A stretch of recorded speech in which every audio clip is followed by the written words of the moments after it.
Nós temos usado este mês de janeiro para refletir juntos sobre um texto de um livro muito precioso. Você pode ainda encontrar talvez alguns exemplares ali com o pessoal da livraria que atende, A Oração que Deus Ouve. E quando nós iniciamos essa jornada e a preparação deste instante, nos intrigava em que perspectiva Deus nos traria a sua palavra, porque nós sabemos que Ele ouve a nossa oração, nós sabemos e confiamos na bondade, na graça, no zelo, no cuidado de Deus em ouvir a nossa oração. Mas como isso acontece? Quais as dimensões com as quais ela se apresenta diante de nós, a efetividade disso? De que maneira nós somos de fato ouvidos por Deus? Mais ainda, de que maneira nós ouvimos Deus? A oração que Deus ouve traz consigo história e oração. E para isso nós vamos ler uma oração de Davi, como muitas outras do livro de Salmos, que está registrado no capítulo 31, dos versos 12 a 24. Eu gostaria que você acompanhasse, pudesse ir lendo comigo o texto da palavra de Deus, capítulo 31 do livro do Salmo, a partir do verso 12 até o verso 24. Diz assim a palavra de Deus: estou esquecido no coração deles como morto, sou como um vaso quebrado, pois eu tenho ouvido a murmuração de muitos, terror por todos os lados, conspirando contra mim, tramam tirar-me a vida. Quanto a mim, eu confio em Ti, Senhor. Eu disse, Tu és o meu Deus, nas Tuas mãos estão os meus dias, livra-me das mãos dos meus inimigos e dos meus perseguidores. Faze resplandecer o Teu rosto sobre o Teu servo e salva-me por Tua misericórdia. Não seja eu envergonhado, Senhor, pois eu Te invoquei. Envergonhados sejam os perversos, emudecidos na morte. Emudeçam os lábios mentirosos que falam insolentemente contra o justo, com arrogância e desdém. Como é grande a Tua bondade, a bondade que reservaste aos que Te temem, no qual usas perante os filhos dos homens para com os que em Ti se refugiam. No recôndito da Tua presença, Tu os esconderás das tramas dos homens, num esconderijo os ocultarás da contenda de línguas. Bendito seja o Senhor, que engrandeceu a sua misericórdia para comigo numa cidade sitiada. Eu disse na minha pressa, preste atenção nisso, eu disse na minha pressa, eu estou excluído da Tua presença.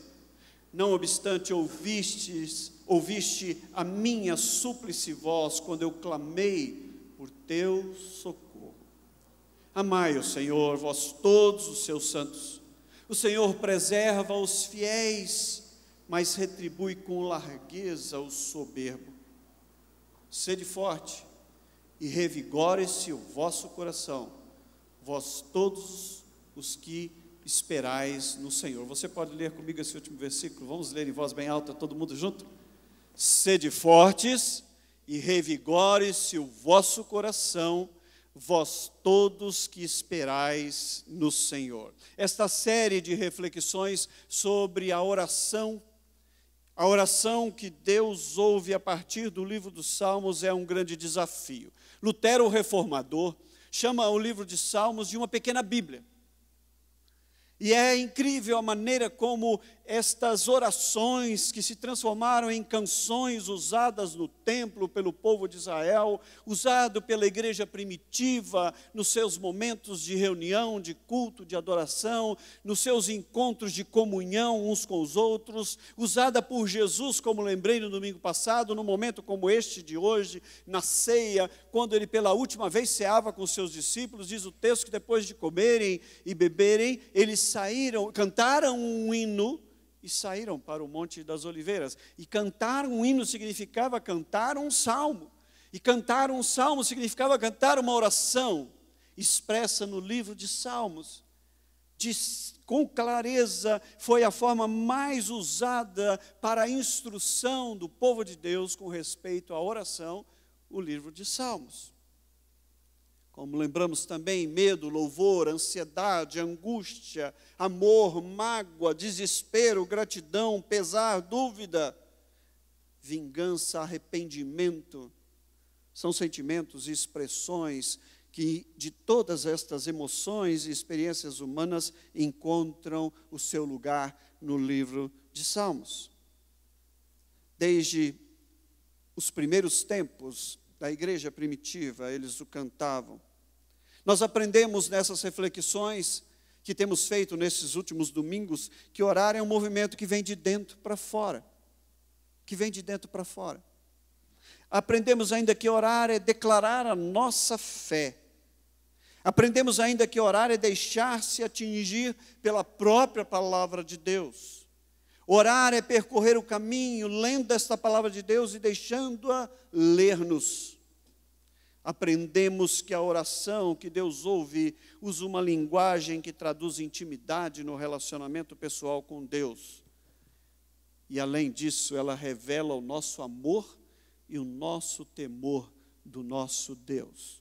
Se você perdeu uma das mensagens, você pode entrar nos canais da igreja, no YouTube ou no Facebook, e ouvir as mensagens e compartilhá-las. É isso que temos aprendido nesta caminhada da oração que Deus ouve. Mas gostaríamos de nos ater ao texto do livro do Salmo, no capítulo 31, que acabamos de ler. E ele descreve um pouco desta história do rei Davi. Deste personagem bíblico chamado Davi. Aliás, a vida de Davi é a mais intensa, a mais longa, a mais descrita em detalhes que existe nas Sagradas Escrituras. Nunca se escreveu tanto a respeito de um personagem como de Davi nas Escrituras Sagradas. Toda a narrativa histórica de Davi, que compreende muitos versículos, muitos capítulos das Sagradas Escrituras, vão dizer sobre esse personagem marcante, que nos deixa conhecer um pouco de detalhes da sua juventude, assim como da sua fase adulta, assim como também da sua velhice.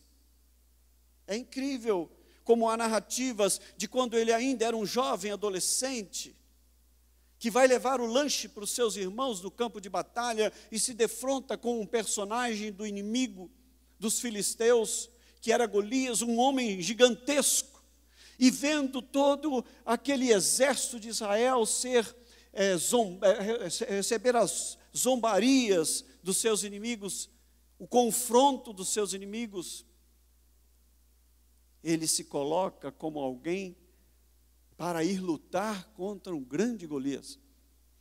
E ele diz: eu vou em nome do meu Deus. Era apenas um adolescente, um jovem adolescente. Mas também o texto e a narrativa bíblica descreve deste homem já mais amadurecido, já com a sua própria família. O descreve em momentos de guerra e também o descreve em momentos de paz. O descreve na sua santidade, como expressões do livro de Salmos podem descrever um homem louvando a Deus, adorando a Deus com profundidade e intensidade incríveis. Mas também o descreve nos seus momentos mais sórdidos, quando o pecado o atinge de forma avassaladora. Você já pensou que se a Bíblia não fosse esse livro que é, a revelação da vontade de Deus, desta história de Deus na vida dos homens, da intervenção de Deus na vida de cada um de nós, num propósito predeterminado, num propósito claro, intencional de Deus de se mostrar a nós, era muito mais fácil não existir o capítulo 51 do livro de Salmo, quando Davi confessa o seu pecado diante de Deus pelo adultério que cometera com Batseba. Ele seria outro personagem, talvez aos meus e aos seus olhos, se não tivesse uma história tão sórdida, narrada nas Escrituras Sagradas, de um homem que deseja a mulher do seu próximo e a toma para si. E depois de ver-se numa encrenca, literalmente, porque ela se apresenta grávida, ele manda que ele venha do campo de batalha, para que ele vá à sua casa e durma com a sua esposa, ele possa arrumar uma justificativa perfeita para aquela gravidez. E como ele não faz isso, ele o expõe na frente de batalha para que ele morra de fato. Mais tarde ele toma a sua esposa, a viúva como esposa, e a leva para o seu palácio. Seria muito mais fácil. Esse texto, o texto das Sagradas Escrituras descreve Davi nas suas amizades, mas também nas traições que ele sofre, nos seus triunfos e também nas suas tragédias e nas suas derrotas. Ou como no Salmo 3 que vimos hoje pela manhã, que descreve na sua oração, quando ele fugia de Jerusalém para fugir de Absalão, o seu filho, que agora se levantava contra ele e conspirava contra o trono para tomar o lugar dele. Ora, Davi, a narrativa da história de Davi nos traz narrativas da minha e da sua família, que é composta de vitórias, mas também de dificuldades, de lutas e, quem sabe, de tragédias. Ninguém coloca o nome de um filho de Absalão, aquele que traz paz e que é transformado em alguém que conspira pela própria morte do pai para tomar-lhe o próprio trono. Um exército numeroso persegue Davi, ameaça a sua vida, e aqueles homens que lhe eram fiéis são capazes de dizer uns para os outros: você acha que Deus vai tirá-lo desta situação? Pode esquecer. É o que descreve o Salmo de número 3, na oração que Davi canta a Deus. Ou no Salmo 18, quando o Senhor o livrou das mãos do rei Saul, que enciumado pelas obras que Deus fizera e fazia através daquele guerreiro que era Davi, sucessor, sim, ao trono, mas no tempo oportuno de Deus para aquele povo de Israel, Davi tenta conspirar e tenta matar. Saul tenta matar Davi. E ele se esconde, como no Salmo 57, numa caverna. Ou como no Salmo 51, quando confrontado, e lembramos há pouco, quando confrontado com o seu pecado pelo profeta Natã, Davi se curva diante de Deus e diz: compadece-te de mim, ó Deus, segundo a tua bondade. Eu pequei contra ti somente, e fiz o que é mal perante os teus olhos, de maneira que o Senhor será tido por justo em qualquer coisa que o Senhor fizer comigo. Mas, ó Deus, transforma, cria em mim um coração puro. A vida de Davi é cheia de incidentes como qualquer outra vida, como a vida de qualquer um de nós. Mas como deve ser a oração que Deus ouve? Na perspectiva da história deste homem de Deus, chamado Davi, como Deus faz da história uma oração, como é descrita em vários salmos escritas por ele, ou por mim e por você. E como ele faz desta oração uma resposta para as nossas próprias histórias de vida. O texto deixa claro que todos nós temos uma história. Todos nós. O versículo da palavra de Deus diz: amai o Senhor, vós todos os seus santos, porque o Senhor os preserva. O Senhor preserva aqueles que lhe são fiéis. Toda oração, meu querido, é proferida no meio de uma história.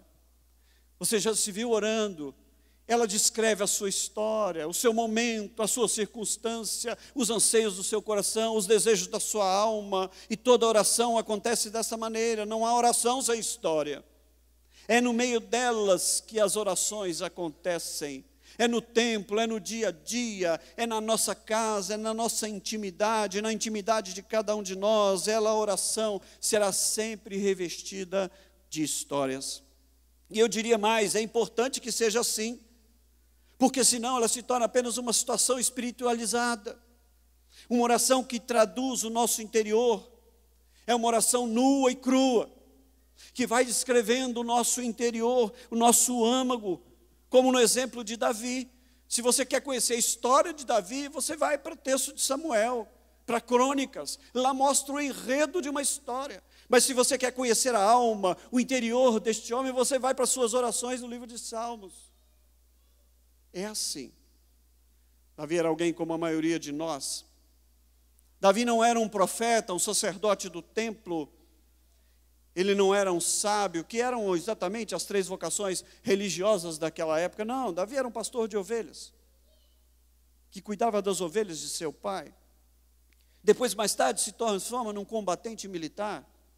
Depois ainda, e durante mesmo a sua juventude, ele aprende a tocar o instrumento da harpa, e com isso ele alegra o coração do rei. Ele era um músico. Ainda ele se transforma num político. Tem esperança. Ele se transforma num homem que, como político, governa sobre um povo. E é interessante, porque toda a vida de Davi é passada numa rotina sagrada. Embora eu e você, muitas vezes, sejamos tentados a chamar isso de secular. Sagrado é isto aqui. A hora que eu saio destas portas e vou para o meu cotidiano, eu vou para o meu secular. E por isso há tanta dualidade, há tanta esquizofrenia, há tanta incoerência no ser crente e na forma como o mundo nos vê como crentes em Jesus Cristo, pelo nosso mau testemunho, pelas nossas decisões, pela maneira como vivemos, pelas nossas escolhas no nosso dia a dia, nessa nossa sociedade. O lugar regular da oração, eu diria, é a vida comum, é o nosso dia a dia. Todos nós temos uma história, e a oração é este caminhar para dentro de nós mesmos. É uma forma de nós recebermos e aprofundarmos o significado da nossa própria história. A fé, eu diria, ainda é o mais interior de todos os atos humanos. E a oração é o meio pelo qual esta santidade, a nossa saúde, a nossa cura, a nossa esperança são inseridas nas partes vazias da nossa alma, profundas da nossa fé. É a maneira como esta fé se expressa diante do nosso Deus. Eu diria que é por isso que a nossa alma pode encontrar serenidade quando estamos na presença do Senhor em oração. Qual que é a sua história? Todos temos uma história. Conte-a e exponha diante do Senhor. Sabe por quê? Porque a nossa oração traduz e reflete o momento em que estamos vivendo. Como tem sido a sua oração nestes dias? Qual tem sido a sua oração neste tempo da sua caminhada com Deus? Como tem sido? Davi encontrava-se num momento de profunda crise. É interessante uma outra coisa, estudando o livro de Salmos para este tempo de reflexão. É interessante porque nem todos os salmos você compreende e entende exatamente onde ele está inserido no momento da história da vida daquele personagem que o escreveu. Muitos deles, os autores, os tradutores, os estudiosos, identificam, como este que nós lemos, como o Salmo 3, como outros salmos que são, como o Salmo 51, que descreve a oração de confissão de Davi quando ele pecou com Batseba. Mas há alguns salmos que isso não acontece. E eu diria que isso é extremamente didático, que isso é extremamente relevante. Sabe por quê? Porque eles nos permitem identificar exatamente a mim e a você neles. O que está ocorrendo são momentos da vida. Percebe isso? Eu gostaria que você fosse atento a isso. Deus ouve a nossa oração. A oração que Deus ouve é aquilo que sai do nosso interior. É aquilo que traduz, aquilo que está aqui dentro do nosso coração, que Ele muito bem conhece. Mas Deus, muito mais do que resolver as nossas questões, as nossas circunstâncias, que a nossa oração pode traduzir diante dEle, Ele está interessado na nossa vida como um todo. Fundamental é nós entendermos o que fazemos com cada momento da nossa vida. A quem que nós podemos recorrer, diante de quem nós vamos expor a nossa dor, a nossa aflição, a nossa necessidade, a nossa alegria, o nosso júbilo, o nosso contentamento. E aí eu diria que é por isso que muitas vezes eu e você tomamos a palavra de Deus para ler e de repente nós nos defrontamos com um livro de Salmo que se encaixa perfeitamente no momento da nossa vida. Não é assim? Eu costumo dizer para as pessoas a quem ensino ler a palavra de Deus, ou começar essa caminhada da leitura e da reflexão na palavra de Deus para conhecê-la, de que comece lendo os evangelhos que falam da vida de Jesus, e leia o livro de Salmos que fala da minha e da sua vida, descreve a nossa alma. Tudo o que nós vivemos, bons, ruins, momentos alegres, momentos tristes, dor, angústia, sofrimento, como dissemos no início dessa reflexão, estão expostas nos livros de Salmos. Você se torna mais íntimo, eu diria, de você mesmo, quando você toma estas orações para ler. Você se torna mais íntimo das outras pessoas, porque você começa a entender a alma e o coração das pessoas. Sabe por quê? Porque aquilo que as pessoas exteriorizam é muito pouco perto daquilo que está dentro delas. O que você muitas vezes vê nas pessoas, meu irmão, minha irmã, são apenas cicatrizes, como diz Philip Yancey. São apenas manifestações externas, porque nós não conhecemos o interior das pessoas, a história das pessoas, mas o Senhor as conhece. É por isso que na oração, você não só se torna íntimo de você mesmo, você consegue entender a alma e o coração das outras pessoas com um pouquinho mais de profundidade, assim como você conhece, acima de tudo, o seu Deus. E o propósito de tudo isso está muito claro nesta oração de Davi. A oração que Deus ouve é que Deus tem a história de redenção como o enredo das nossas orações. Eu dizia há pouco, as suas e as minhas circunstâncias são apenas circunstâncias. O propósito maior e o grande interesse de Deus é pela minha e pela sua vida. Esse é o enredo da salvação. Porque Deus amou que nos deu o seu Filho. Porque Deus os amou, Ele deixou a plenitude e a grandiosidade dos céus. E decidiu habitar esta terra, se fazer gente, sofrer, ir à cruz por mim e por você. Esta é a história desta oração do coração de Deus.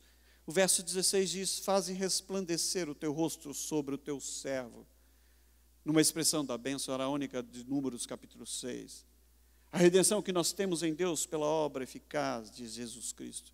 Eu queria dizer para você, meu querido, não seja presunçoso ao orar. Você já se pegou explicando para Deus como é que Ele tem que resolver a sua situação? Não é verdade? Você expõe a sua necessidade e diz para Ele exatamente o roteiro que Ele precisa fazer. Quem é Deus nessa história? Quem é Deus? Ele ou você? Ele ou você? Deus fala comigo e com você antes de nós falarmos com Ele. Quando nós oramos, nós precisamos ouvir. Tudo que Deus faz, a sua provisão, pela palavra revelada e pela comunhão, pela oração, elas vão dando forma à narrativa da história de cada um de nós. E esta história é trazida à existência tendo a salvação como seu enredo único e principal. O propósito de Deus é que nos reconciliemos com Ele.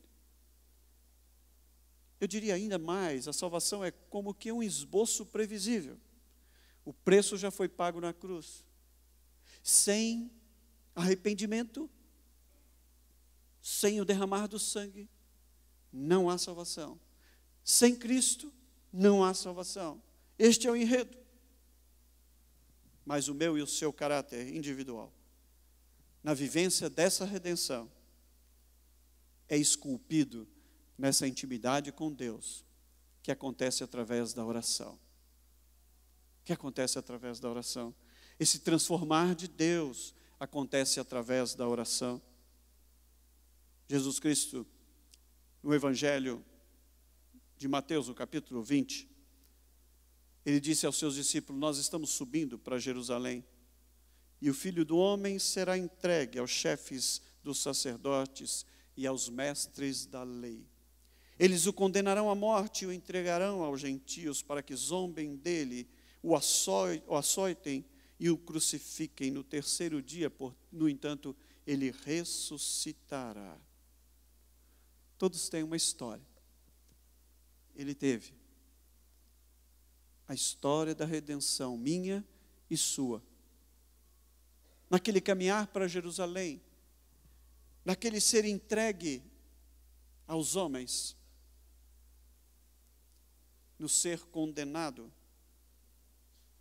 ser zombado pelos homens, açoitado e crucificado.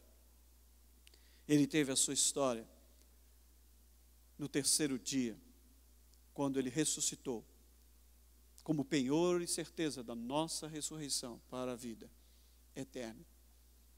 Para que a vida que eu e você temos aqui possa se tornar abundante em meio a este caos, que é a nossa natureza humana, que é este mundo caído. Foi por isso que ele foi amor por nós na cruz. Nós cantávamos há pouco, eu sou prisioneiro desse amor de Deus. E o querer dele me satisfaz. Você se satisfaz no querer de Deus para a sua vida? Todos nós, cada um de nós, tem uma história. E a nossa oração traduz cada momento que vamos vivendo com o Senhor. Mas o propósito dele é a redenção de todos nós. E é isso que faz da minha vida e a sua vida histórias dele. Quando cremos, nós nos tornamos participantes voluntários desse enredo incrível do amor de Deus. Você já é parte desse enredo? Se você veio ao templo nessa noite e não se sente parte deste enredo de Deus para os homens, em Cristo, experimentando a redenção que temos pela salvação em Cristo, este é o dia oportuno. Hoje é tempo de salvação. Qual é a sua história? Quanto a mim, disse o salmista, eu confio em ti. Eu confio em ti, Senhor. Eu disse, tu és o meu Deus. Nas tuas mãos estão os meus dias. Nas tuas mãos eu entrego o meu espírito. E eu diria a vocês, como salmista, sejam corajosos, sejam fortes, não desistam. Esperem, o Deus eterno logo, logo chegará. Qual é a sua história? Qual é o seu momento?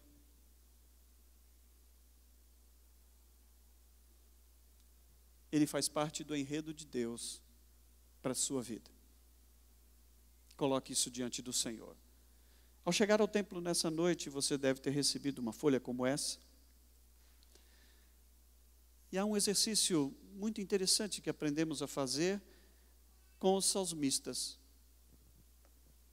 com alguns homens ao longo da história da igreja do Senhor Jesus, que é escrever as orações. Não sei quantos aqui têm o hábito de fazer isso, de escrever a sua oração, de exteriorizar aquilo que está aqui dentro, não só em palavras, porque muitas vezes essas palavras nos tornam tão apressados. Por isso eu chamei a atenção dos queridos, quando nós lemos o versículo 22, que nos diz, eu disse na minha pressa, eu estou excluído da tua presença.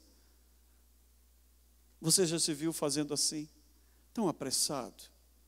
Apressado para dizer para Deus como Ele deve resolver as suas questões e as suas circunstâncias. Elas são apenas o seu momento. Absolutamente importantes. São o seu momento. Mas Deus, diz o texto, tem a sua e a minha vida nas suas mãos. E aí na nossa pressa, nós dizemos, Ele não está nos escutando. Nós estamos excluídos deste enredo do seu amor. Nós cantamos há pouco, o salmista assim se expressou, nós somos prisioneiros desse amor de Deus, e a vontade dele nos satisfaz.